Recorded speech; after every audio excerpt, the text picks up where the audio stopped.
Hello friend, how are you all. Welcome back my channel. Myself Nazia. Class 7 history NCERT की book आज हम लोग शुरू करेंगे और इसे भी बहुत जल्द फिनिश करेंगे हम लोग। इससे पहले क्लास 6 की हिस्ट्री एनसीईआरटी की सारे चैप्टर ऑलरेडी अपलोड हो चुके हैं, प्लीज़ गो एंड चेक। आज हम लोग चैप्टर 1 क्लास 7 हिस्ट्री एनसीईआरटी की शुरू करेंगे। सो चैप्टर 1 का हेडिंग है tracing changes through 1000 years. So start करते हैं। सबसे पहले देखिए, हम मैप देख लेते हैं। मैप 1 और मैप 2 में एक लुक देख लेते हैं। देखिए, ये हमारा मैप 1 है और मैप 2 है।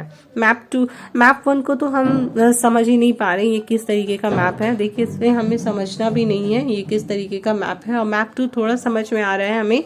Map 1 was made in 1154 CE by the Arab geographer Al Idrisi. सो जो मैप 1 हम देख रहे हैं उसे 1154 CE में अरब के जियोग्राफर अल इदरिस ने बनाया था। और इन्होंने क्या किया है, वर्ल्ड मैप का मतलब वर्ल्ड मैप बहुत लार्जर था, उसका सिर्फ छोटा सा इंडियन सब कॉन्टिनेंट का हमें हिस्सा यहाँ पे दिखाया गया है। ठीक है। और जो मैप 2 है वो 1720s में बनाया गया था और इसे फ्रेंच कार्टोग्राफर ने बनाया था। ये दो मैप जो है वो दोनों डिफरेंट है। ठीक है, लेकिन वो एक ही एरिया के हैं। देखिए, ये सेम एरिया के लेकिन ये डिफरेंट है एक दूसरे के। अल इदरिस के मैप में जो अरब के ज्योग्राफर थे उनके मैप में क्या हुआ है, साउथ इंडिया वहां है जहां पर नॉर्थ इंडिया होना चाहिए और श्रीलंका आइलैंड जो है वो टॉप में है, बल्कि वो नीचे होना चाहिए। और प्लेसेस भी जो है वो अरबिक में मार्क किए गए हैं। और कुछ सेम नेम्स भी हमें दिख रहे हैं जिससे हम रिलेट कर पा रहे हैं। देखिए, जैसे कि कनौज उत्तर प्रदेश, उसका स्पेल्ड है कानोज करके लिखा गया है। ठीक है। मैप 2 को बनाया गया था 600 साल के बाद। जब मैप 1 बन गया था ना, तो उसके 600 साल के बाद ये बना था। इस वक्त में अच्छा खासा इस वक्त के टाइम में इंफॉर्मेशन मिल चुका था इस कॉन्टिनेंट के बारे में और इसमें चेंजेस भी हो चुके थे। और ये मैप जो होता है ना, बहुत ज्यादा फैमिलियर है, इसे हम समझ पा रहे हैं। Coastal area, particular area coastal area का हम इसे डिटेल में समझ पा रहे हैं। मैप 2 से हम रिलेट कर पा रहे हैं। और ये मैप जो था ना, यूरोपियन सेलर मर्चेंट्स वगैरह यूज करते थे, जिसके बारे में हम फर्दर चैप्टर 3 में देखेंगे। Okay. Equally important is the fact that the science of the cartography is different in two periods। देखिए, दोनों के अपनी इम्पोर्टेंस है और जो साइंस है, कार्टोग्राफी का साइंस का जो तरीका है वो दो पीरियड में बिल्कुल अलग है। जब हिस्टोरियन जो होते हैं वो रीड करते हैं किसी भी डॉक्यूमेंट को, मैप को, टेक्स्ट को, पास्ट की चीज़ों को, तो वो उन्हें बहुत ही सेंसिटिव वे में उन्हें अलग अलग हिस्टोरिकल बैकग्राउंड वगैरह, कंटेक्स्ट वगैरह को देख करके समझना होता है, चीज़ों को पढ़ना होता है। नेक्स्ट है न्यू एंड ओल्ड टर्मिनोलॉजीज। देखिए, जब कहीं का भी जो इन्फॉर्मेशन होता है, जो प्रोड्यूस किया जाता है, वो क्या होता है, चेंज होता रहता है वक्त के साथ। उसके लैंग्वेजेस एंड उसके मतलब भी चेंज होता रहता है। जो हिस्टोरिकल रिकॉर्ड्स होते हैं वो वैरायटी ऑफ लैंग्वेजेस में होते हैं जो चेंज होते रहते हैं सालों साल। ठीक है। जिस तरीके से वक्त बीतते जाता है चीजें चेंज होती रहती हैं। जैसे कि फॉर एग्जाम्पल मेडिवल पर्शियन में मॉडर्न पर्शियंस अलग फॉर्म में होता है। इन डिफरेंसेस जो होता है सिर्फ ग्रामर और वोकैबुलरी के तौर पर नहीं होता है, बल्कि उस वर्ड्स का मतलब भी बदल जाता है वक्त के साथ। देखिए, आप take the term Hindustan for example. आप हिंदुस्तान टर्म का एग्जाम्पल ले लो, जिसे हम लोग आज इंडिया समझते हैं मॉडर्न नेशन स्टेट में। लेकिन जब इस टर्म का यूज हुआ था 13th सेंचुरी में मिनहाज ए सिराज के जरिया, जो एक क्रॉनिकलर थे जिन्होंने पर्शियन में लिखा था। ठीक है। उनका मतलब था वैसा एरिया जो पंजाब, हरियाणा और ऐसी जमीनें जो गंगा और यमुना के बीच में आती हैं। ठीक है। तो उसके लिए वो पॉलिटिकल सेंस में इस जमीन की लैंड को क्या करते थे, दिल्ली सल्तनत के जो डोमिनेंस में ये सारे इलाके आते हैं, जैसे कि पंजाब, हरियाणा, गंगा यमुना के बीच का इलाका, सो उसे वो लोग क्या करते थे, इस टर्म से डिनोट करते थे। ठीक है। सो जो एरिया इंक्लूड, और ये क्या होता था, मतलब चेंज भी होता रहता था। जैसे कि दिल्ली सल्तनत में बहुत सारे इलाके और शामिल हो रहे हैं, तो ये एक्सटेंड हो रही हैं। ठीक है। तो इस तरीके से वो सारी चीज़ें इसमें शामिल होती जाती थी। और बाबर जो है उन्होंने भी क्या किया था, हिंदुस्तान टर्म का यूज़ किया था। उन्होंने इसे as the describe the geography, मतलब हिंदुस्तान टर्म को इसलिए इस पर्पज से यूज़ किया गया था जिसमें geography, fauna, culture, inhabitants of the sub continent के बारे में इंडिकेट करने के लिए यूज किया था। ठीक है। सो बाद में हम देखते हैं, इस चैप्टर के बाद में देखेंगे कि कुछ जगह सिमिलर है 14वीं सेंचुरी में, जो पोएट अमीर खुसरो ने भी क्या किया था, वर्ड हिंद का यूज किया था, जहां पर ज्योग्राफिकल एंड कल्चर एंटाइटी जैसे कि like India and exit the term Hindustan वगैरह के बारे में आइडिया को यूज किया था। खैर इस वक्त क्या होता था, इसे एज अ पॉलिटिकल तौर पर या नेशनल तौर पर नहीं लिया जाता था। जैसे आज के वक्त में हम बोलते हैं ना कि हम इंडियन हैं, हमारी नेशनलिटी इंडियन है। सो उस वक्त में टर्म हिंदुस्तान या इंडिया का जो टर्म था वो इस पर्पज से नहीं किया जाता था, बल्कि अपने चीजों के हिसाब से की जाती थी। ठीक है, जैसे कि historians today have to be careful about the terms they use because they mean different thing in the past. जो हिस्टोरियंस होते हैं, जैसे कि आज जो वर्ड टर्म का यूज किया जाता है उसको बहुत ही ज्यादा केयरफुली तौर पर यूज किया जाता है, क्योंकि इसका मतलब जो होता है ना बहुत ज्यादा डिफरेंट होता है पास्ट में। जैसे एग्जाम्पल, एक सिंपल टर्म है फॉरेनर, ठीक है, जो हम लोग फॉरेनर बोलते हैं। सो इसका मतलब क्या है, आज के वक्त में फॉरेनर का मतलब हम लोग क्या समझते हैं, एक ऐसा इंसान फॉरेनर है, मतलब एक ऐसा इंसान जो इंडियन नहीं है, जिसकी नेशनलिटी इंडियन नहीं है, तो उसे क्या करते हैं हम फॉरेनर टर्म से डिनोट करते हैं।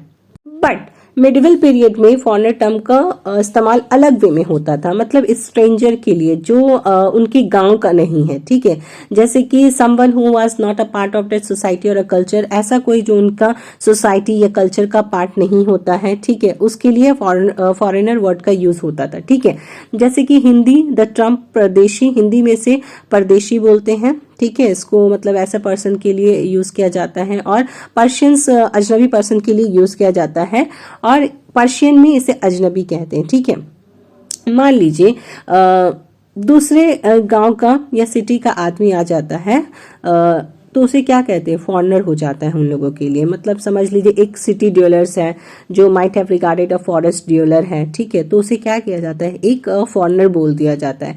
लेकिन अगर दो किसान हैं, ठीक है, जो एक ही विलेज में रह रहे हैं, तो वो क्या होते हैं, अजनबी नहीं होते हैं। ठीक है, टू पीजेंट है living in the same village, देखिए दो किसान हैं, ठीक है, वो एक ही गांव में रह रहे हैं, वो एक दूसरे के लिए अजनबी नहीं होंगे। इवन वो क्या करे, डिफरेंट रिलीजियस या कास्ट का, मतलब एक ही एरिया में रहने वाले लोग, मान लीजिए एक हिंदू है एक मुस्लिम है, लेकिन हम दोनों क्या है, किसान है, तो हम एक दूसरे के लिए फॉरेनर नहीं होंगे। सो मान लीजिए जैसे कि एक राम है, रहीम है। सो होप कि आप समझ पा रहे होंगे। सो नेक्स्ट है historians and their sources. Historians क्या करते थे, यूज करते थे अलग अलग टाइप के रिसोर्सेस को लर्न करने के लिए पास्ट के बारे में। सो वो डिपेंड होते थे ऐसे पीरियड पर जिसमें स्टडी की जाती थी, इन्वेस्टिगेशन किया जाता था नेचर का। लास्ट ईयर में फॉर एग्जांपल आप ले लें, जो आपने रीड किया है गुप्ता डायनेस्टी के बारे में, हर्षवर्धन। सो इस बुक में भी हम रीड करेंगे उनके 1000 साल के बारे में बात करेंगे, जैसे कि रफली तौर पर 700 to 750 हम उसके बारे में पढ़ेंगे यहाँ पे। तो आप नोटिस करोगे कि कुछ कॉन्टिन्यूटी होती है सोर्सेस की, जो हिस्टोरियन के जरिए यूज की जाती है पास्ट को स्टडी करने में। सो जैसे कि वो रिलाई करते हैं, किस चीज पर डिपेंड होते हैं, coins, inscriptions, architecture, textual records, ये सारे इंफॉर्मेशन होते हैं उनको। सो ये सारी चीजें एक कंसिडरेबल डिसकंटिन्यूटी होती है। जो नंबर होते हैं, वैरायटी टेक्सचुअल रिकॉर्ड्स होते हैं, वो इंक्रीज होते हैं ड्रामेटिकली तौर पर, उस वक्त में क्या होती है, उस पीरियड में बढ़ती जाती है, और स्लोली क्या होते हैं, वो गायब हो जाते हैं। मतलब जो रियल इंफॉर्मेशन होती है ना, वो नहीं रहती, बल्कि हमें उसकी कॉपी की हुई चीजें मिलती हैं। क्यों, बिकॉज उस वक्त जब चीजें लिखी जाती थी ना, तो पेपर उस वक्त तक उतना आम नहीं था। ठीक है, मतलब मान लीजिए कि अगर उन लोगों को कोई चीज लिखना है, ठीक है, कोई भी एक राजा है या उनके बारे में कुछ चीजें लिखनी है, तो उनके पास पेपर की ऐसी कमी होती थी ना कि वो पुरानी चीजों को मिटा करके उस पर लिखा करते थे। ठीक है, this period paper gradually become cheaper and more. So देखिए वैल्यू ऑफ पेपर को बारे में हम लोग पढ़ लेते हैं। In the middle of the 13th century a scholar wanted to copy a book. देखिए middle of the 13th century में क्या था, स्कॉलर जो थे एक कॉपी अ बुक चाहते थे वो, ठीक है, लेकिन उनके पास एक इनफ पेपर नहीं था। सो जैसे कि वो क्या किया, उन्होंने उस राइटिंग लिखी हुई चीज़ों को वॉश करके मैन्युस्क्रिप्ट को उन्होंने हालांकि वो ऐसा नहीं करना चाहते थे, लेकिन उन्हें करना पड़ा था, और फिर उसे सुखाया और फिर सुखा करके उस पेपर का यूज़ किया, ठीक है। सो इस तरीके का वैल्यू था उस वक्त ज़माने में 13th सेंचुरी में पेपर का। सेकेंड या सेंचुरी लेटर, 100 साल के बाद, if you bought some food in the market you could be lucky and have the shopkeeper wrap it for you in some paper. मतलब 100 साल के बाद क्या हो गया, अगर कोई चीज़ आप फूड वगैरह खाने की चीज़ें बाय कर रहे होते मार्केट में, तो क्या है, आपको वो शॉपकीपर आपको पेपर में रैप करके वो चीज़ें दे रही हैं, तो मतलब आप लकी हो। देख रहे हैं 100 सेंचुरी में, मतलब 100 साल में, एक सेंचुरी में कितना सारा डिफरेंट हुआ, डिफ्रेंशिएशन हुआ, मतलब किस तरीके से डेवलपमेंट हुआ, चीज़ें चेंज हुई, है ना। पेपर का प्रोडक्शन ज़्यादा होने लगा। एक वक्त ऐसा था कि लोगों को उसको पेपर को दोबारा रीमैड करके यूज़ करना पड़ता था, और अभी क्या करना पड़ रहा है, पेपर इतना आम हो गया कि उन्हें खाने पीने की चीज़ें उस पर मिल रही हैं, ठीक है। तो पेपर वाइडली तौर पर अवेलेबल होने लगा। पीपल क्या करने लगे, हॉली टेक्स्ट लिखने लगे, रूरल्स के क्रॉनिकल्स लिखने लगे, लेटर्स लिखा जाने लगा, टीचिंग ऑफ सेंट्स के पढ़ाई जाने वाली तरीकों को लिखना जाने लगा, जुडिशियल रिकॉर्ड किए जाने लगे, हर अकाउंट और टैक्सेस को रजिस्टर किया जाने लगा, मैन्युस्क्रिप्ट कलेक्ट किया जाने लगा। जो वेल्दी पीपल जो होते थे, जिनके पास बहुत ज़्यादा दौलत होता था, रूलर्स जो होते थे, जो मोनास्ट्रीज होते थे, टेम्पल्स होते थे, उन लोगों के मैन्युस्क्रिप्ट को कलेक्ट किए जाने लगे और उसे एक लाइब्रेरी में या आर्किव्स में रखा जाने लगा। अब ये आर्किव्स क्या है, देखिए, आर्किव्स एक ऐसा प्लेस है जहाँ पे डॉक्यूमेंट और मैन्युस्क्रिप्ट को स्टोर किया जाता है, ठीक है। आज हमारे पास नेशनल और स्टेट लेवल में, स्टेट गवर्नमेंट में आर्किव्स मौजूद हैं, जहाँ पे सारे ऑफिशियल रिकॉर्ड एंड ट्रांजैक्शन को रखा जाता है सेव। देखिए, उस वक्त क्या था ना, प्रिंटिंग का प्रेस कुछ नहीं था, प्रिंटिंग मशीन का कोई हिसाब नहीं था उस वक्त में, ठीक है। तो स्क्राइब्स जो होते थे वो क्या करते थे, कॉपी करते थे, मतलब लिखी हुई चीज़ों को कॉपी की जाती थी, मैन्युस्क्रिप्ट बाय हैंड, और वो इसको हाथ से लिखा करते थे, ठीक है। अगर आप कॉपी कर रहे, मतलब आपको अपने फ्रेंड ने आपके नोट बनाया है, ठीक है, आपको क्या करना है, उसका वर्क को आपको कॉपी करना है, ठीक है। लेकिन ये ईजी टास्क है, लेकिन ये इतना ईजी भी नहीं होता है, क्योंकि मेरे समझ में और मेरे दोस्त के समझ में जो उसने चीज़ें लिखी हैं वो डिफरेंट होती हैं, ठीक है। कभी कभी क्या होता है, हम अपना फ्रेंड का हैंडराइटिंग को नहीं समझ पाते हैं, तो लिख नहीं पाएंगे, उसे रीड नहीं कर पाएंगे, बिकॉज हमको उसकी हैंडराइटिंग समझ नहीं आ रही है, तो हम उसे प्रॉपर तौर पर रीड नहीं कर पाएंगे। सो क्या करेंगे, थोड़ा सा मन लगाएंगे, दिमाग लगाएंगे, उस चीज़ को समझने का हम कोशिश करेंगे अपना हिसाब से, है ना, देन उसको लिखेंगे। सो जिसके नतीजे में क्या होता है, थोड़ा सा अलग हो जाता है, चेंज हो जाता है, डिफरेंसेस हो जाता है कॉपी में, मेरी कॉपी और मेरे फ्रेंड की कॉपी में। सो मैन्युस्क्रिप्ट भी इसी तरीके से कॉपी की जाती थी, इसी सेम वे में जिस तरीके के स्क्राइब्स जो होते थे कॉपी करते थे मैन्युस्क्रिप्ट को, they also introduce small changes, और वो कुछ चेंजेस भी होता था उसमें, ठीक है। A word here, a sentence there, ठीक है। This small differences grow over centuries of copying until manuscript of the same text become substantially different from one another. देखिए, और ये जो डिफरेंसेस कैसे हुआ, मतलब बहुत लंबे वक्त तक, सेंचुरीज तक इस चीज़ को कॉपी की जा रही, तो लोगों के सबके समझ में तो अलग अलग वे है ना सबका थिंकिंग का। तो इस तरीके से जो चीज़ जो ओरिजिनल रहता है ना, वो एक चेंज हो जाता है, उससे बहुत सारे चेंजेस आ जाते हैं, जो एक सीरियस प्रॉब्लम बन जाता है, ठीक है। हम ओरिजिनल मैन्युस्क्रिप्ट फाइंड नहीं कर पाते इसलिए तौर पर जो उसके ऑथर ने एक्चुअल में लिखा होगा उसके बारे में नहीं जान पाते, और टोटल हम क्या डिपेंड हो जाते हैं, कॉपीज की हुई चीजों पर डिपेंड हो जाते हैं, ठीक है।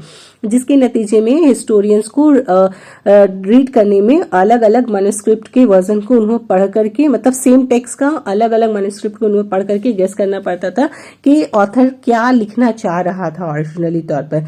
जैसे कि फिगर 2 आप देखो, different kinds of hand writing could make the reading of Persians and Arabic difficult. देखो यहाँ पे हैंड राइटिंग है अलग, दोनों में हैंड राइटिंग जो ऊपर में दी गई है वो अलग है, ठीक है। पर्शियंस एंड अरबिक डिफिकल्टी है, द नास्तालिक स्टाइल जो लेफ्ट में दिया गया है, और cursive and easy to read, जो कर्सिव और इजी है, ठीक है, उसे क्या किया गया, राइट में शो किया गया है, ठीक है। और वो डेंसर है ज्यादा और मोर डिफिकल्ट है इसे पढ़ने में, है ना। सो इस तरीके से चीजें थोड़ी डिफिकल्ट हो जाती थी। सो एक बार ये फिगर 1 देख लेते हैं। फिगर 2 तो हमने देख लिया। फिगर 1 में दिखा रहा है कि अ painting of A scribe making a copy of a manuscript. देखिए एक पेंटिंग है स्क्राइब का जिसे कॉपी की जा रही है मैन्युस्क्रिप्ट की। This painting is only 10.5 centimetre bye 7.1 centimetre in size. और ये जो पेंटिंग है वो 10.5 सेंटीमीटर और 7.1 सेंटीमीटर है साइज में। क्यों?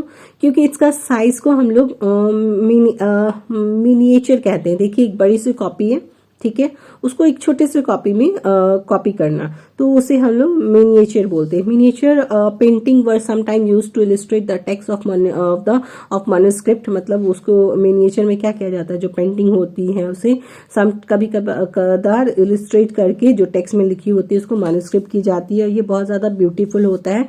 That later collectors often tore the manuscript apart and sold just the miniatures. और इसे बाद में सोल्ड किया जाता है एज अ मिनिएचर के मिनिएचर्स के तौर पर। सो ये डन है। On occasion author revise their chronicles at different times. जो ओकेजन के तौर पर ना ऑथर्स जो होते थे क्रॉनिकल्स को क्या करते थे, रिवाइज करते थे अलग अलग वक्त में। 14th सेंचुरी का जो क्रॉनिकलर था ज़ियाउद्दीन बिरानी, जिन्होंने क्रॉनिकल अपना लिखाया था फर्स्ट टाइम 1356 में, और अनदर वर्जन इसका 2 साल बाद लिखा गया। तो ये दोनों चीजों में क्या हो गया था, डिफरेंस हो गया था। और इसका फर्स्ट वर्जन एग्जिस्ट करता था, ये हिस्टोरियंस को नहीं पता था बिकॉज ये लाइब्रेरी के लार्ज कलेक्शंस में खो गया था। सो फ्रेंड आज के लिए इतना ही। होप आपको चीजें समझ में आ रही होगी। अगर आपके लिए ये यूजफुल होगा ये वीडियो और इससे चीजें आसानी से समझ पा रहे होगा तो प्लीज चैनल को सब्सक्राइब कर दीजिए, वीडियो को लाइक कर दीजिए और शेयर कर दीजिए। Thank you.